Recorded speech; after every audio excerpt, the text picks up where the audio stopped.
भक्त पद्मनाभ की मार्मिक कथा प्राचीन काल की बात है। आजकल जहाँ श्री बालाजी का मंदिर है, वहाँ से थोड़ी दूर एक चक्रपुष्करिणी नाम का तीर्थ था। उसके तट पर श्रीवत्स गोत्रीय पद्मनाभ नाम के ब्राह्मण निवास करते थे। उनके पास न कोई संग्रह था, न परिग्रह। नाम का जप, उन्हीं का स्मरण, उन्हीं का चिंतन, यही उनके जीवन का व्रत था। इंद्रियां उनके वश में थीं, हृदय में दीन दुखियों के प्रति दया थी।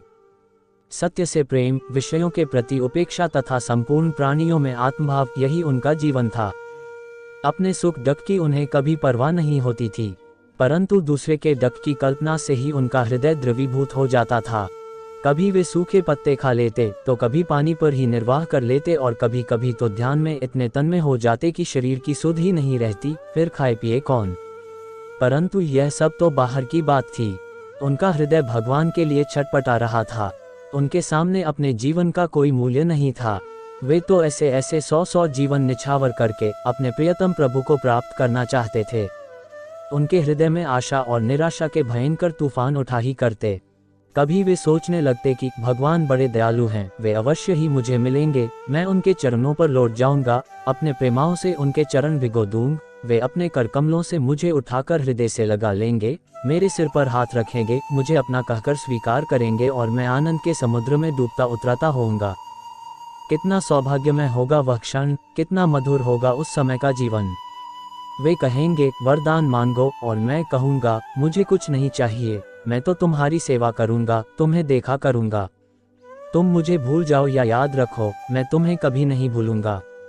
ऐसी भावना करते करते पद्मनाभ आनंद विभोर हो जाते, उनके शरीर में रोमांच हो आता, आंखों से आंसू गिरने लगते। उनकी यह प्रेम मुग्ध अवस्था बहुत देर तक रहती। वे सारे संसार को भूलकर प्रभु को सेवा में लगे रहते। कभी कभी उनके चित्त में ठीक इसके विपरीत भावना होने लगती, कहाँ मैं एक क्षुद्र प्राणी दीनहीन मलिन हृदय, कहाँ निखिल ब्रह्मांडों के अधिपति भगवान। मेरे इस पापपूर्ण हृदय में वे क्यों आने लगे? मैंने कौन सी ऐसी साधना की है जिस पर रीझ कर वे मुझे दर्शन देंगे? न जप, न तप, न व्रत, न समाधि। जिस हृदय से उनका चिंतन करना चाहिए, उससे संसार का चिंतन, यह तो अपराध है, इसका दंड मिलना चाहिए। मैं दुख की ज्वाला में झुलस रहा हूँ, विषयों के लिए भटक रहा हूँ संसार में, फिर भी भगवत प्राप्ति की आशा, यह मेरी दुराशा नहीं तो क्या है। शरीर के लिए कितना चिंतित हो जाता हूँ, विषयों के लिए कितनी उत्सुकता आ जाती है मेरे हृदय में, संसार के लिए कितनी बार रो चुका हूँ मैं, पर भगवान के लिए आंखों में 2 बूंद आंसू तक नहीं आते। कैसी विडंबना है, कितना परान्मुख जीवन है। क्या यही जीवन भगवत प्राप्ति के योग्य है? इसका तो विनाश ही उचित और श्रेयस्कर है। यही सब सोचते सोचते उनके हृदय में इतनी वेदना होती कि ऐसा मालूम होता मानो अब उनका हृदय फट जाएगा। कई बार निराशा इतनी बढ़ जाती कि उन्हें अपना जीवन भार रूप हो जाता। कभी कभी वे मूर्छित हो जाते और बेहोशी में ही पुकारने लगते, हे प्रभु, हे स्वामी, हे पुरुषोत्तम, क्या तुम मुझे अपना दर्शन नहीं दोगे? इसी प्रकार रोते रोते बिलखते बिलखते मर जाना ही क्या मेरे भाग्य में बदा है? मैं मृत्यु से नहीं डरता, इस नीच जीवन का अंत हो जाए, यही अच्छा है। परंतु मैं तुम्हें देख नहीं पाऊंगा। न जाने कितने जन्मों के बाद तुम्हारे दर्शन हो सकेंगे। मेरी यह करुण पुकार क्या तुम्हारे विश्वव्यापी कानों तक नहीं पहुंचती? अपना लो प्रभो, मेरी ओर न देखकर अपनी ओर देखो। इस प्रकार प्रार्थना करते करते थे चेतना शून्य हो जाते, और उनका शरीर घंटों तक क्यों ही पड़ा रहता। लोग कहते हैं के लिए तप करो, परंतु तप का अर्थ क्या है इस पर विचार नहीं करते। जेठ की दोपहरी में जब सूर्य 12 कला से तप रहे हों, 5 अथवा 84 अग्नियों के बीच में बैठना अथवा घोर सर्दी में पानी में खड़े रहना, तप की केवल इतनी ही व्याख्या नहीं है। तप का अर्थ है अपने किए हुए प्रमाद के लिए पश्चाताप, अपने जीवन की गिरी स्थिति से असंतोष, और भगवान के विरह की वह ज्वाला जो जीवन को संपूर्ण कलुपताओं को जलाकर उसे सोने की भांति चमका दे। वास्तव में यही तप का अर्थ है। यही ताप देव दुर्लभ तप है। पद्मनाभ का जीवन इसी तपस्या से परिपूर्ण था, और वे सच्चे अर्थ में तपस्वी थे।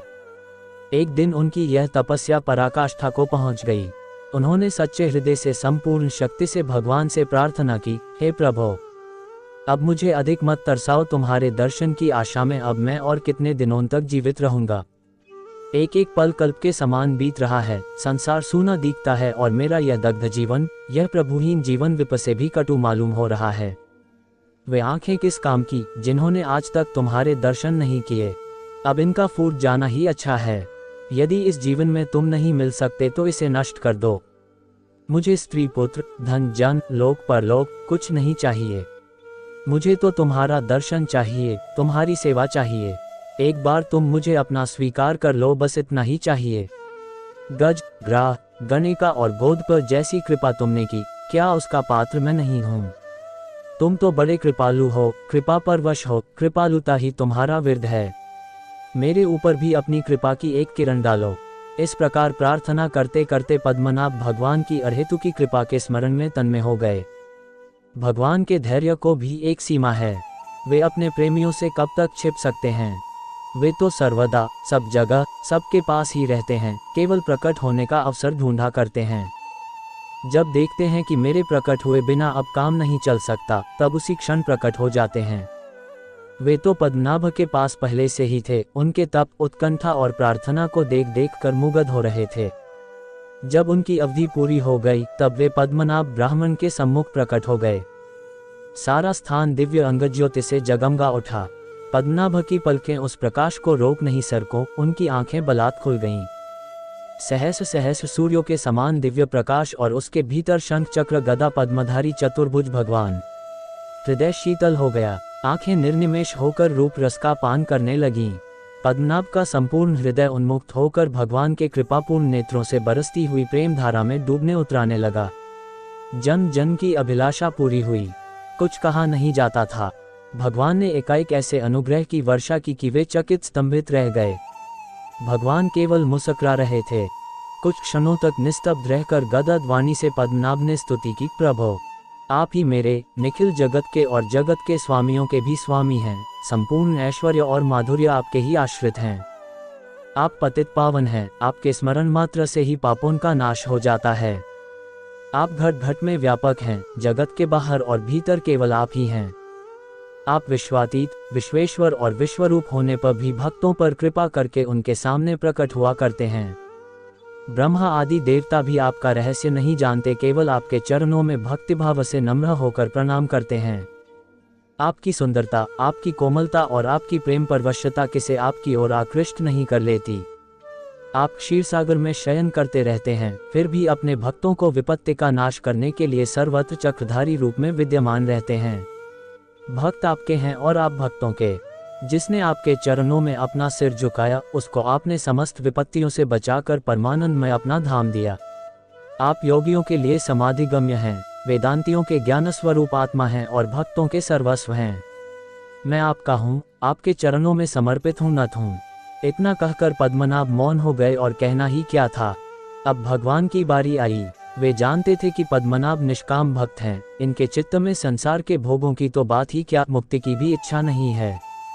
इसलिए उन्होंने पद्मनाभ से वर मांगने को नहीं कहा। उनके चित्त की स्थिति जानकर उनको सुधामयी वाणी से सींचते हुए भगवान कहा, हे महाभाग ब्राह्मण देव, मैं जानता हूँ कि तुम्हारे हृदय में केवल मेरी सेवा की ही इच्छा है। तुम लोक परलोक, मुक्ति और मेरे धाम तक का परित्याग करके मेरी पूजा सेवा में हो सुख मानते हो और यही करना चाहते हो। तुम्हारी इच्छा पूर्ण हो, कल्प पर्यंत मेरी सेवा करते हुए यहाँ निवास करो। अंत में तो तुम्हें मेरे पास आना ही पड़ेगा। इतना कहकर भगवान अंतर्धान हो गए और पद्मनाभ शारीरिक तथा मानसिक सेवा करते हुए अपना सर्वश्रेष्ठ एवं आनंदमय जीवन व्यतीत करने लगे। सेवा पूजा से बढ़कर और ऐसा कर्तव्य हो कौन सा है, जिसके लिए भगवान के प्रेमी भक्त जीवन धारण करें। पद्मनाभ की प्रत्येक क्रिया, उनकी प्रत्येक भावना भगवान के लिए ही होती थी और स्वभाव से ही उनके द्वारा जगत का कल्याण संपन्न होता था। ऐसे भक्त एकांत में रहकर भी, सेवा में ही लगे रहकर भी अपने शुद्ध संकल्प से संसार को जितनी सेवा कर सकते हैं, उतनी सेवा काम में लगे रहकर बड़े बड़े कर्मनिष्ठ भी नहीं कर सकते। इसी प्रकार सेवा पूजा करते हुए पद्मनाभ को अनेकों वर्ष बीत गए। वे एक दिन भगवान का स्मरण करते हुए उनकी पूजा को सामग्री इकट्ठी कर रहे थे। इसी समय एक भयंकर राक्षस ने उन पर आक्रमण किया। उन्हें अपने शरीर का मोह नहीं था। मरने के बाद मुझे किसी डकमय स्थान में जाना पड़ेगा, यह आशंका भी उनके चित्त में नहीं थी। परंतु राक्षस खा जाएगा, इस कल्पना से उनके चित्त में यह प्रश्न अवश्य उठा कि तब क्या भगवान ने मुझे अपनी सेवा पूजा का जो अवसर दिया है, वह आज ही इसी क्षण समाप्त हो जाएगा। मेरे इस सौभाग्य की यहाँ इस प्रकार इतिश्री हो जाएगी।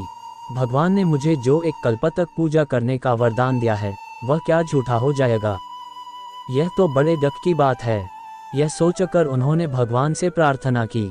भगवान ने भक्त पद्मनाभ को रक्षा के लिए अपने प्रिय आयुध सुदर्शन चक्र को भेजा। चक्र का तेज कोटि कोटि सूर्यों के समान है।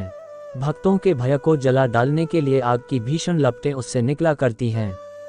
चक्र को तेजों में मूर्ति देखकर वह राक्षस भयभीत हो गया और ब्राह्मण को छोड़कर बड़े वेग से भागा। परंतु सुदर्शन उसे कब छोड़ने वाले थे। इन्हें उस राक्षस का भी तो उद्धार करना था। यह राक्षस आज से 16 वर्ष पहले गंधर्व था। उसका नाम था सुंदर। वशिष्ठ जी के शाप से राक्षस हो गया था।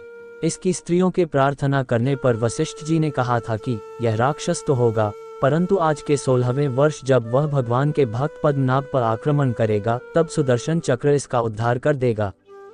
आज वही 16वां वर्ष पूरा होने वाला था। राक्षस बड़े वेग से भाग रहा था, परंतु सुदर्शन चक्र से बचकर कहाँ जा सकता था। देखते ही देखते सुदर्शन चक्र ने उसका सिर काट लिया और तत्क्षण वह राक्षस गंधर्व हो गया। दिव्य शरीर, दिव्य वस्त्र एवं दिव्य आभूषणों से युक्त होकर सुंदर ने सुदर्शन चक्र को प्रणाम करते हुए उनकी स्तुति की। तदनंतर उसने दिव्य विमान पर सवार होकर अपने लोकों की यात्री की। भक्त पद्मनाभ ने सुंदर के गंधर्वलोक चले जाने पर सुदर्शन चक्र की स्तुति की। हे सुदर्शन, मैं तुम्हें बार बार प्रणाम करता हूँ। तुम्हारे जीवन का व्रत है संसार की रक्षा। इससे भगवान ने तुम्हें अपने कर कमलों का आभूषण बनाया। तुमने समय समय पर अनेक भक्तों को महान विपत्तियों से बचाया है। मैं तुम्हारी इस कृपा का ऋणी हूँ। तुम सर्वशक्तिमान हो। मैं तुमसे यही प्रार्थना करता हूँ कि तुम यहीं रहो और सारे संसार की रक्षा करो। सुदर्शन चक्र ने भक्त पद्मनाभ की प्रार्थना स्वीकार की और कहा, भक्तवर, तुम्हारी प्रार्थना कभी व्यर्थ नहीं हो सकती, क्योंकि तुम भगवान के परम कृपा पात्र हो। मैं यहाँ तुम्हारे समीप ही सर्वदा निवास करूँगा।